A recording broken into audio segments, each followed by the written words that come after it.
The future is autonomous. So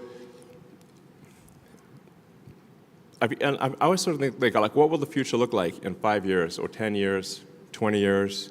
And 5 years from now, autonomous cars are going to be everywhere. Primarily going to be Teslas, by the way.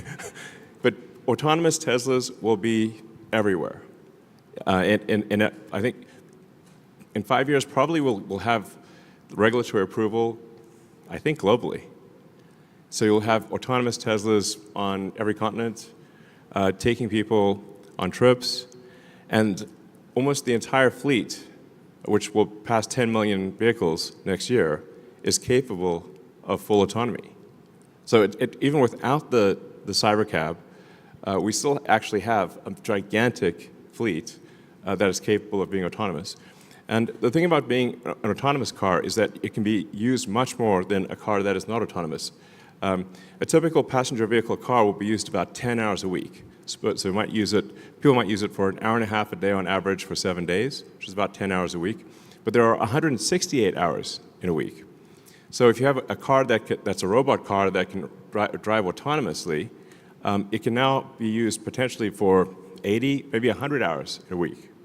So you could have a car that has 10 times the usefulness of a non-autonomous car, but it still costs the same. In fact, the fleets are already built. So the software update just enables that capability. Overnight, you have an increase in usefulness of 10 million cars that suddenly become like 50 million cars, or maybe 80 or 100 million cars of usefulness overnight. That's a profound thing. Like, nothing like that has ever happened before. There is no analogy that there's never been something where a software update increased the value of a gigantic asset base by a factor of like 500 to 1,000%. So it's very difficult for, like, people in the stock market, especially those that look in the rearview mirror, which is most people, to imagine a future where suddenly a 10 million vehicle fleet has 5 to 10 times the usefulness. It's so profound, and there's no comparison with anything in the past that it does not compute. But it will compute in the future. And some people like Kathy Wood at ARK Invest do see the future. So what I'm saying is, hang on to your stock.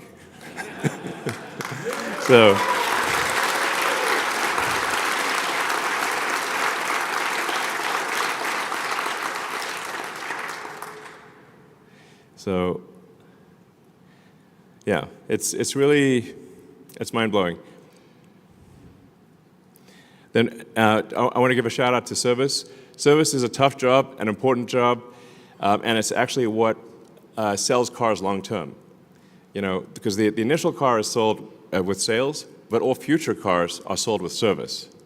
And I always encourage our service team, like, let's try to give people a service experience that they love. Not merely that they like, but that they love. Because people will talk about something that they love, that was an amazing experience, but they don't talk that much about things that they like. You have to really do something amazing. And then they'll talk about it and be like, wow, that's incredible. So thank you to the service team for the great job you do.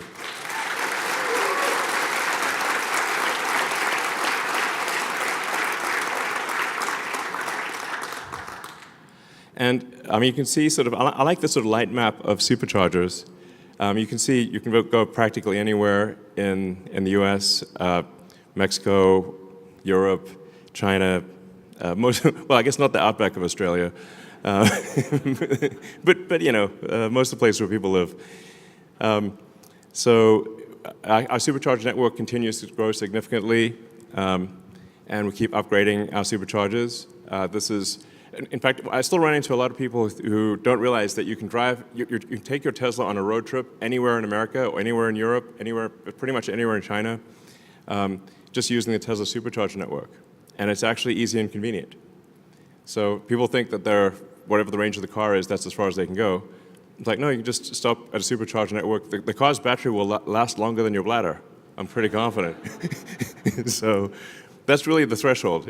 As long as the car battery lasts longer than your bladder, and you just plug it in when you go to the restroom, and you come back and grab a coffee or whatever, and you're back on the road and everything's good, then that's the range that matters, and the supercharging speed that matters. So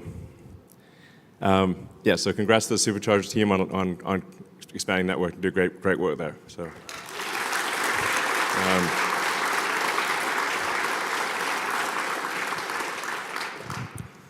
And then, the Megapack and Powerwall team are really knocking it out of the park. The demand for stationary battery storage is gigantic, and I think that is actually only going to increase dramatically over time. So, and we've got the Shanghai Megafactory that got started in record time in February. Congrats to the Shanghai factory team there. That's awesome.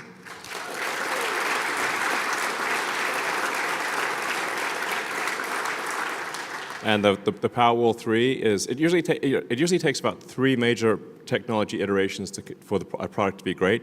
And the Powerwall 3 really is a fantastic home energy product. And it's something that if you want to ensure that your home has uninterrupted power during a power outage, the Powerwall 3 is the way to go. If you combine that with solar, you can basically be off-grid, which is pretty cool. But I think just having energy insurance, or energy assurance, such that if the utility goes down, you don't even notice. Like the lights are on in your house, and your neighbors will come to you for help, basically. That's actually what happens when somebody has a Tesla Powerwall and there's a power outage. So that's a great product. And then, yeah, Megapack, especially at the utility scale, is the opportunity there is gigantic because it enables a utility grid to dramatically increase the output of electricity because you can generate electricity at night, and then the Megapack can provide that electricity during the day because normal electricity demand is very uneven. There's a lot of electricity usage during the day, but limited at night. So Megapack actually has the potential to increase the output of an existing electricity grid by more than double. So you can actually, without building additional power plants, double the total output of energy in a year. So it's quite a profound thing. Yeah, so Megapack is also really good at stabilizing the grid. So if there's variations in power in the grid, the Megapack can absorb. If there's a big power spike, it can absorb and store the power, and then if there's a drop in power, it can fill in the gap. So Megapack is excellent for stabilizing the grid, and obviously it matches very well with wind and solar.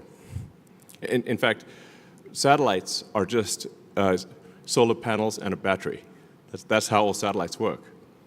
With the Starlink satellite network, there's 7,000 satellites orbiting the Earth, and all they use is solar panels and a battery. And my prediction is, long term, a majority of power on Earth. In fact, eventually, it might be like 90% or more of all power on Earth will be solar panels with batteries. That's my prediction. My predictions have a pretty good track record. So, yeah. And the power walls can also act as kind of a virtual grid. So if you have thousands of power walls in a neighborhood, they can actually work in concert to stabilize the grid. The V4 supercharger is pretty cool. It enables charging at 500 kilowatts, and the Semi can charge at 1.2 megawatts. So it's smaller and lighter. It's a big improvement overall.